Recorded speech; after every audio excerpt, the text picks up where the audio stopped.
పార్లమెంట్కి ఎలక్షన్ జరుగుతూ ఉంది. ఆ విషయం మీ అందరికీ తెలుసు.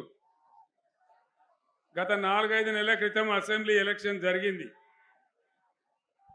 ఆ ఎన్నికల్లో అరచేతిలో వైకుంఠం చూపెట్టి మనందరినీ మోసపుచ్చి అధికారంలోకి వచ్చిన కాంగ్రెస్ పార్టీ ఏ ఒక్క వాగ్దానాన్ని కూడా అమలు చేయలేదు.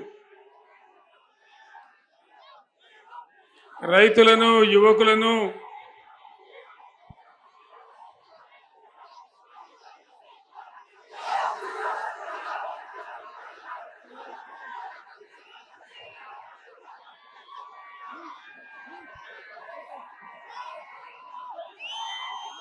అందరినీ కూడా వంచింది కాంగ్రెస్ పార్టీ.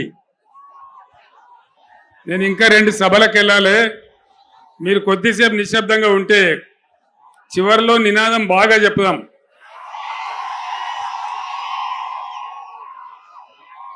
కాంగ్రెస్ 6 గ్యారంటీలు 420 హామీలు ఇచ్చింది.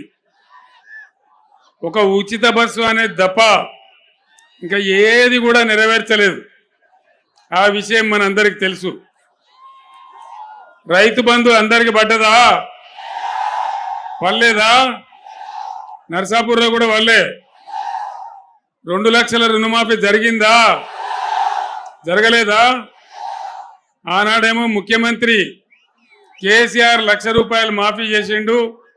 నేను 2 లక్షలు మాఫీ చేస్తా, డిసెంబర్ 9 తారీఖు నాడు ఉదయం 9:30కే మొత్తం మీ రుణం మాఫీ చేస్తానని. జరగలేదు కదా?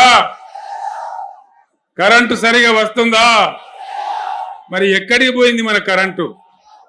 9 ఏళ్ళు బ్రహ్మాండంగా వచ్చినటువంటి కరెంటు ఎక్కడికి పోయింది?